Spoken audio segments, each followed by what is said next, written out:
ஆசிரியர் தொழில் வந்து ஒரு புனிதமான தொழில். நாங்கள் பேரண்ட்ஸுகளோ தாத்தாக்களோ பாட்டிகளோ மற்றவங்களோ சொல்வதை விட ஆசிரியர் சொல்வது தான் அது முக்கிய கவனத்தை செலுத்துவாங்க. ஏன்னா அடுத்த பிள்ளைகள் கவனிக்கும் போது அவங்களும் அந்த ஃபாலோ பண்ணுற ஒரு எண்ணம் இருக்குது அவங்க பிள்ளைங்களுக்கு. அதனால் பேரண்ட்ஸுகளோடையும் தாத்தா பாட்டிகளோடையும் ரொம்ப சந்தோஷமாக நீங்கள் சொல்லி கொடுக்குறது சந்தோஷம்னு அதுதான் ஃபாலோ பண்ணுவாங்க பிள்ளைங்க. அதனால் சில பேர் செல்ஃபோனவே சொன்னாங்க. செல்ஃபோனுன்றது நம்மளும் அதை தவறு பண்ணுறோம், பேரண்ட்ஸும் தவறு பண்ணுறோம். அந்த ஃபோனு அது யாருன்னு பாரு, அதை அவங்க சொல்லவே கூடாது. அது சொல்கிறது வந்து அது நம்மளே ஒரு வழிகாட்டி மாதிரி இருக்குது. அதனால் என் பேரெல்லாம் நம்ம ஃபோனை எடுக்க மாட்டேன். ஆனால் வந்த உடனே என்னைக்கு அந்த ஹோம் ஒர்க் கொடுத்தா அது என்ன தாத்தான்னு கேட்பேன். அதே எனக்கு ரொம்ப சந்தோஷமாக இருக்கிறேன். சரி, இந்த அளவுக்கு நம்மளே கேட்குறேன்னு சொல்லி நானே சொல்லி கொடுப்பேன். சிலதே தெரியணும் உங்கள் அம்மாட்ட கேட்குறேன்னு சொல்லி கேட்பேன். அப்படி இருக்க சூழ்நிலை எனக்கு அது ஒரு வாய்ப்பாக இருக்கிறது சந்தோஷப்படுறேன். ஆனால் அவனுடைய ரெண்டு ஆக்டிவிட்டி வந்து ரொம்ப சுறுசுறுப்பாக இருக்கான். பட் சில பொருள்களை அவனை வீசி தூக்கி எறிகிறேன், அவ்வளோதான். மற்றபடிக்கெல்லாம் நல்லா ஆக்டிவிட்டியாக இருக்கிறேன். அதனால் இந்த அளவுக்கு என்ன படிக்க போகிறேன், என்னடா கடைசி வரைக்கும் நான் சயின்டிஸ்டாக போகிறேன். சரி, ஏபிசி அப்துல் கலாம் மாதிரி போகிறேன். ஆமாம்.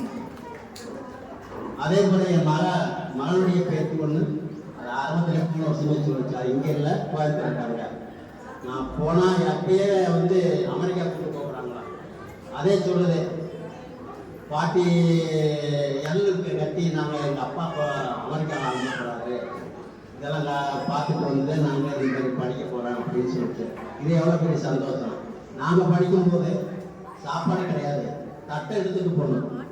அது சத்துணவு அன்னைக்கு வந்து காமராஜர் வந்து சத்துணவு அமைச்சு வச்சார்.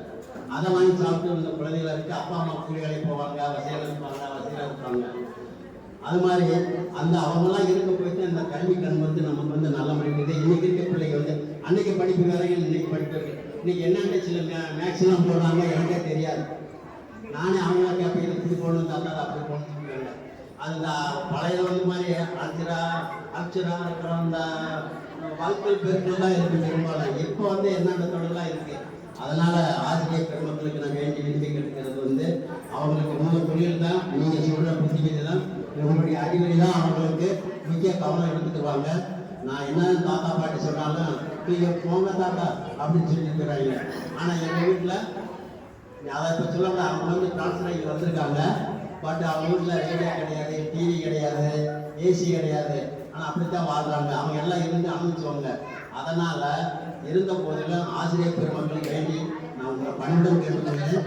நீங்கள் உங்களுடைய தான் கல்வி கல்வி தந்து அவங்களுடைய அறிவுரையை புத்திமையை சொல்லி அவங்க இப்படித்தான் நடக்கணும், பெரியவர்களுக்கு இப்படித்தான் இருக்கணும் அப்படின்னு சொல்கிறது உங்களுடைய பொறுப்பு என்றதை நாம் தாழ்வுகள் கேட்டுக்கொண்டு முடிக்கிறேன்.